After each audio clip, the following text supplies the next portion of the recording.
bi ame jumaduna octobre kalo klefla ambalma o bisimila malak chuka don kibaru keneka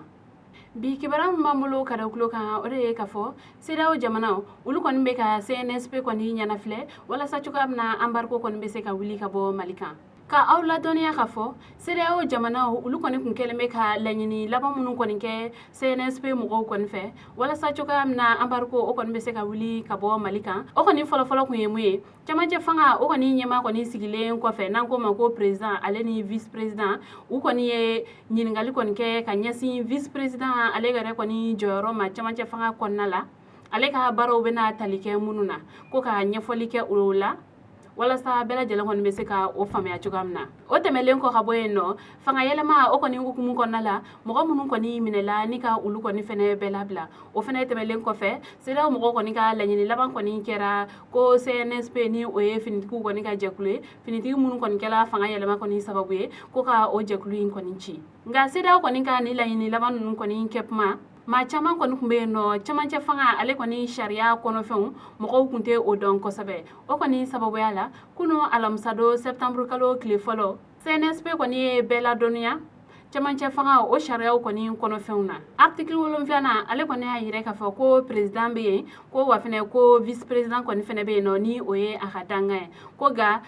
vice president ale koni ka bara koni mena talike lakana o koni be se ka sabati chugamna mogo ale nu bolo fen koni la mali fantan nani koni bela ko wa al dom na fene ni president ere koni fene maseka a jonofa ko vice president ale ere koni fene tina seka siki o siki rola nga ka awla donia ka fo ale bi wala sa chugamna ambar ko koni be se ka wili ka bo malika ko CNSP mogo u koni ka bara totura mogo munun koni minela chamanche fanga koni yele mali sababula ko ka ulula bla ale ni fene CNSP ale yere koni fene ka sekachi wala sa chugamna mali koni mese ka lafia ka boni wakati konnala kibara ware mambolo kada kulo kan ore ka fo Bamako ale docteur subam kon be no nanko mako Gabriel Touré o barakela kon be ka clé saba barabila kon buluda Gabriel Touré ale barakela kon keleme ka buluda octobre kalo clé mugwan katabla a clé mugwan flala ko ulu kon be na clé saba barabila kon ke wala sa chogam na ku gani songo ya kon yire kan yesin tabulo daw kon ma u ka kenya so kon konnala bakuruba fola ni barabla ale koni sababu do koni nye kenya so o yere koni la sanuyali o bese ka sabati chugoyamna ale ni fene kenya barakelo ulu yere koni fene bese ka lafia soro u ka barala chugoyamna ale ni fene u ka sarawar ko ulu yere koni fene bese ka ke chugoyamna atumala ale ni anyema wala sa ni lanyini nun koni bese ka sabati ni kenya barakela nun koni fle ka kle saba barabla koni buluda koni uni jamana nyamgo koni manye fola soni ni don ko folen konche kibara ware mambolo kada kulo kan ode kunu alamsado octobre kalo kle folo bingal ke wale do kon tara ka nyasi mali finitiki do kon ma Tombouctou ni ma fla kon bonela anina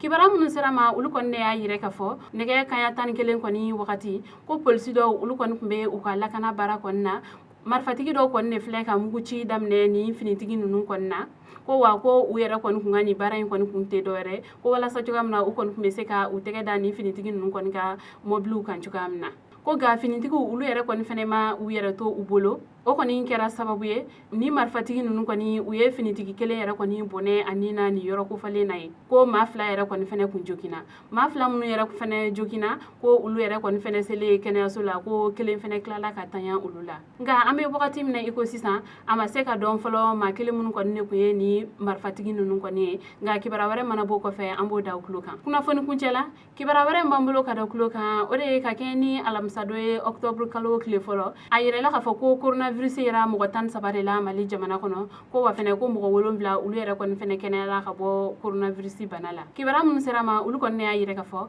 ko coronavirus kon yelen flene mo munun kon nani ko do kon bola kieba ko do kon fene bora kita ba mo sigida yera kon fene la ko ayira sigida flanana sigida duruna ani sigida worona o sababu yala coronavirus kon ye mo munun kon mine mali kono ulu kon jate dafala mo ba saba ani mo keme ni bisaba ni kele mo munun kon sara ka sababu ya coronavirus banaye ulu kon dafala mo keme ni bisaba ni kele na wa mo mun yere kon fene kenela ka bo coronavirus banala ulu yere kon fene dafala mo bafla ani keme nan ni biorola o sababu yala ay lañin ne do bela jelen kon fe sana wale o anga seka ulu kon matrafa wala sa tugam na am seka ni banaye kon kele ka bo anga jamana kono ambalma o ni ne kunye aka bi don kibaru e kada ukluka anin che aka kuloma jala o kambe anya wona were